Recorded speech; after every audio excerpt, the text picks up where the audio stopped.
Sir, ഒരു deputy speaker എന്ന നിലയ്ക്ക് എന്തൊക്കെയാണ് സാറിന്റെ എന്താ പറയാ ചെയ്യാനുള്ള അധികാരങ്ങൾ? പ്രത്യേകിച്ച് ഡെപ്യൂട്ടി സ്പീക്കർക്ക് അധികാരം ഇല്ല. അതായത് സ്പീക്കർ ചുമതലപ്പെടുത്തുന്ന അധികാരം മാത്രമേ ചെയ്യാൻ പാടുള്ളൂ ഡെപ്യൂട്ടി സ്പീക്കർക്കുള്ളൂ. സ്പീക്കർ ഇല്ലാത്തപ്പം സ്പീക്കർ അധികാരങ്ങളെല്ലാം കിട്ടും. അതായത് സ്പീക്കർ ചെയറിലില്ല, അപ്പം ചെയറിലിരിക്കുന്ന ഡെപ്യൂട്ടി സ്പീക്കർ ആണെങ്കിൽ സ്പീക്കർക്കുള്ള മുഴുവൻ അധികാരവും അപ്പം ഡെപ്യൂട്ടി സ്പീക്കർ കിട്ടും. എപ്പം ചെയറിൽ നിന്ന് മാറുന്നോ അപ്പോൾ അതില്ല. ഡെപ്യൂട്ടി സ്പീക്കർ സ്പീക്കർക്ക് മുകളിലുമല്ല, സ്പീക്കർക്ക് താഴെയല്ല.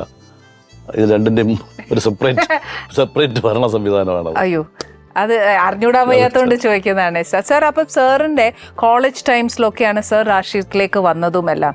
അന്നത്തെ രാഷ്ട്രീയത്തിന്റെ കാഴ്ചപ്പാട് ഒന്ന്, ഇന്നത്തെ രാഷ്ട്രീയത്തിൽ ഒരുപാട് ഒത്തു മാറ്റമുണ്ട്. അപ്പൊ ഇന്നത്തെ തലമുറയിലുള്ള രാഷ്ട്രീയം, അന്ന് ഞാനൊക്കെ പഠിക്കുന്ന സമയത്ത് രാഷ്ട്രീയം സെപ്പറേറ്റ് രാഷ്ട്രീയമാണെങ്കിൽ ഞങ്ങളൊക്കെ ലീഡർഷിപ്പ് പരസ്പരം സൗഹൃദത്തിലാണ് പോയത്. അതുകൊണ്ട് രാഷ്ട്രീയ സംഘർഷങ്ങളില്ലായിരുന്നു.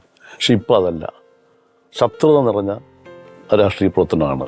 അതൊരിക്കലും നല്ലതല്ലെന്നാണ് എൻ്റെ അഭിപ്രായം. നമുക്ക് അഭിപ്രായം വേണം, ഓരോ പാർട്ടിക്കാരുടെയും ആശയങ്ങൾ പ്രചരിപ്പിക്കാം, പക്ഷേ പരസ്പരം ശത്രുത നിറയോടുകൂടി ഇടപെടാൻ പാടില്ല എന്നുള്ള അഭിപ്രായക്കാരനാണ്.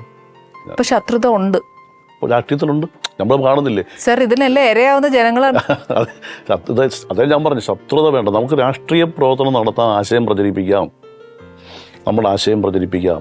അതിലേതാണ് വസ്തുത, ആളുകൾക്ക് ഇഷ്ടം ഏതാണ്, അതിലേക്ക് പോകാം.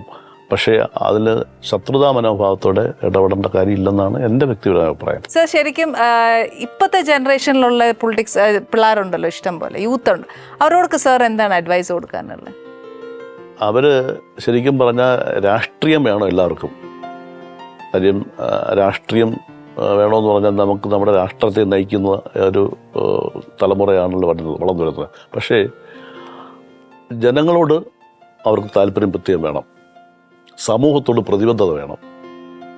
എന്തിനു വേണ്ടിയാണ് നാം ജീവിക്കുന്നത്, തിരിഞ്ഞു നോക്കും നമുക്ക് എന്ത് ചെയ്യാൻ കഴിഞ്ഞു.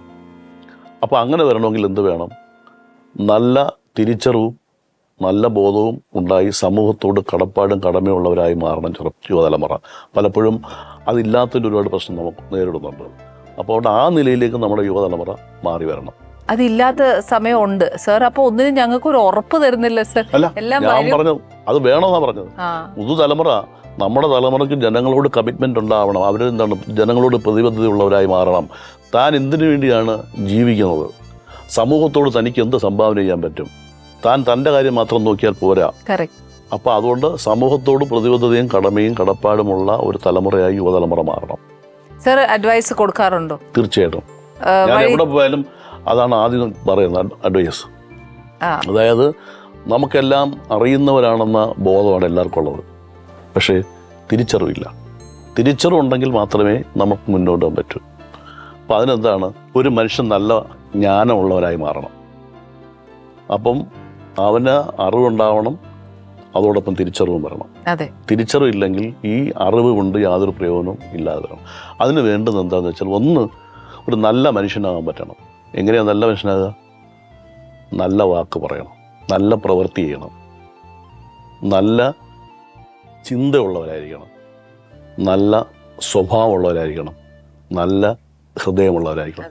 അപ്പം നല്ല ഹൃദയവും നല്ല സ്വഭാവവും നല്ല ചിന്തയും നല്ല പ്രവൃത്തിയും നല്ല വാക്കുമുള്ളവരായി നമുക്ക് മാറാൻ കഴിഞ്ഞാൽ നല്ല മനുഷ്യനാവും. അത് സത്യം.